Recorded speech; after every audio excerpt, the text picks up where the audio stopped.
Lanjut part 2. Setelah kemarin bokap gue jam 9 malam dibilangnya rumah sakit semua full di Jakarta Barat, akhirnya dari pihak rumah sakit menyatakan untuk dipindahin ke Jakarta Timur.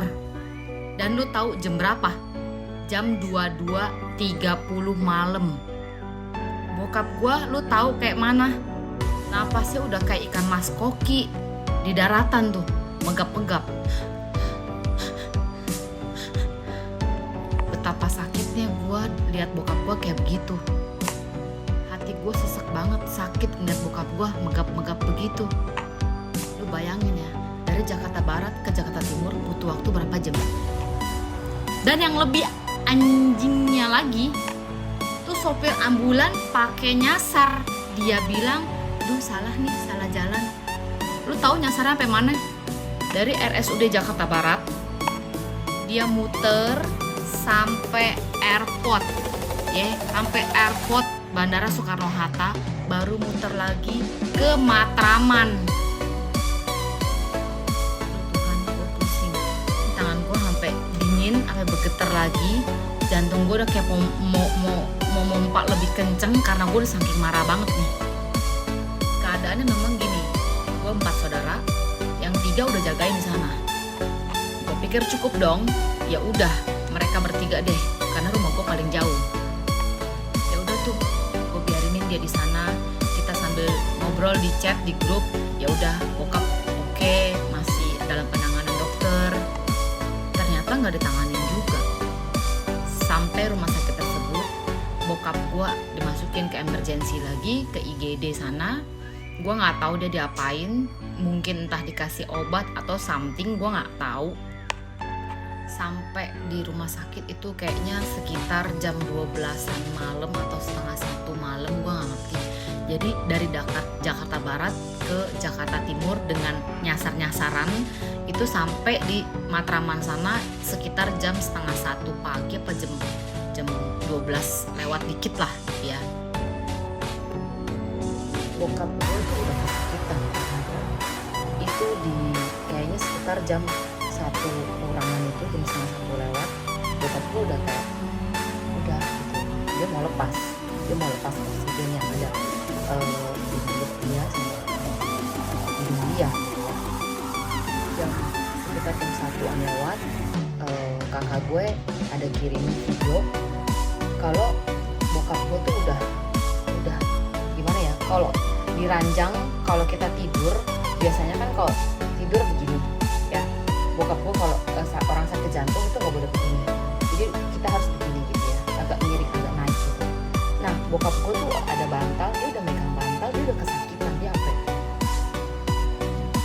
terus matanya kebuka sedikit gitu ya, kebuka sedikit tapi udah matanya udah beda gitu. Kayaknya entah bagaimana gue nggak ngerti, kakak gue yang nungguin di sana sendiri akhirnya, karena yang lain pada pulang, jadi yang nungguin sendiri. Kakak gue mencoba untuk tungguin di ruangan tersebut, tapi dokter sana bilang nggak boleh, jadi keluarga disuruh keluar. Ya udah tuh, engkau gue keluar. Nah abis kakak gue keluar, entah bagaimana di dalam gue nggak ngerti diapain, dan sekitar jam 6-an kakak gue ada kasih kabar lagi kalau ini bokap rada aneh nih ya mukanya, dia udah nggak bisa dia komunikasi lagi gitu. Dia bilang sih, dokter bilang ini lagi dipakein obat bius karena bla bla bla, gue nggak ngerti. Dan itu belum dipasangin ring dong, di sana pun sampai juga nggak dipasangin ring. Gue nggak tahu ya, mungkin bener yang dokter, sorry kalau gue salah, karena dokter sana bilang kalau lagi sesak napas itu nggak bisa dipasangin ring jantung gitu. Nah setelah itu entah kakak gue masih nungguin di sana sampai kita orang dateng, terus kakak gue di sana kasih info terus kalau bokap kayaknya gimana gitu ya, lagi nggak sadar nih, dengan alasan dokter memang udah dikasih obat bius, jadi bokap gue ya udah tidur tapi kayak masih ada gerak-gerakan gitu. Gue nggak ngerti maksudnya yang kakak gue ngomong tuh apa, gue masih belum paham. Sebenarnya kok kakak gue itu bilang Kalau pas subuh itu dia memang sudah teriak sakit gitu, dia udah gitu. Pokoknya yang dia praktekin gue kayak begitu. Terus si kakak gue kayak nggak tega gitu, nggak tega ngeliatnya. Akhirnya mungkin dokter lihat kakak gue seperti itu disuruh keluar gitu kan. Terus akhirnya kakak gue info lagi sekitar jam 8 atau jam 9-an, dokter minta tanda tangan persetujuan dari keluarga untuk dipasangin ventilator yang alat yang dimasukin dalam mulut, kayak pipa apa gue nggak ngerti, pokoknya dimasukin kayak gitu. Jadi di situ bokap gue udah ada beda, sangat beda.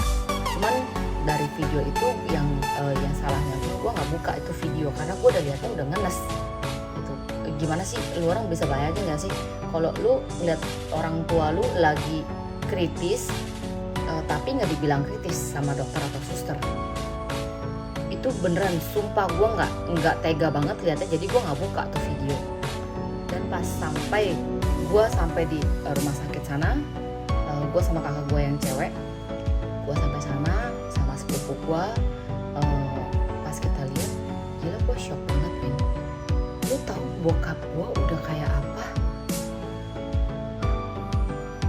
Dia udah sampai nganga mulutnya, sampai matanya udah tinggal setengah doang, ya setengah doang bukanya gini, setengah doang. Mulutnya udah nganga, udah dengan alat semua.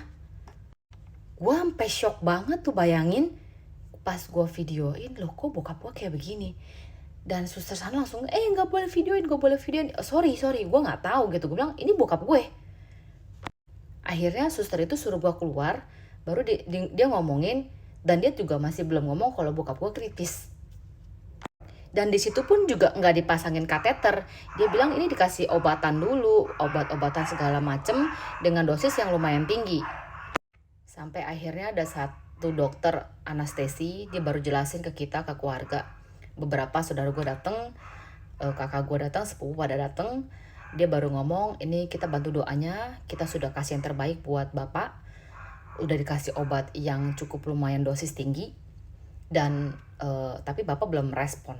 Terus gue nanya, dok ini kenapa papa saya jadi begini? Padahal itu sebelumnya masih oke.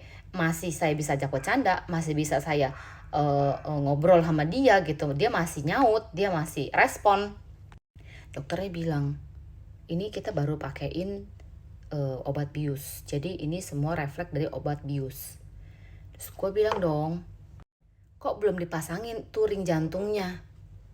Dokternya bilang, sekali lagi dia bilang, kalau lagi kayak begini, dia gak bisa dipasangin untuk ring jantung. Karena kenapa? Karena ini bapak masih sesak.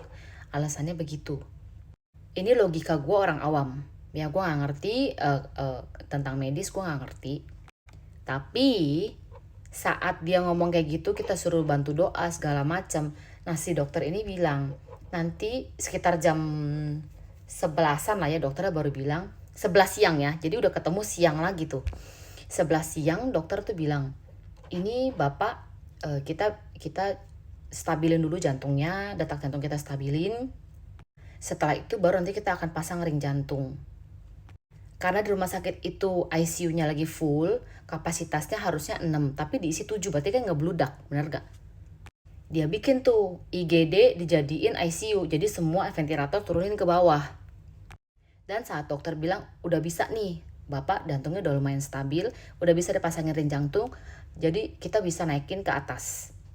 Sekali lagi tuh dokter bilang, mohon doanya saat nanti naik ke atas pasti kan ada tekanan. Jadi tidak menutup kemungkinan bisa tiba-tiba ya begitu gitu ya.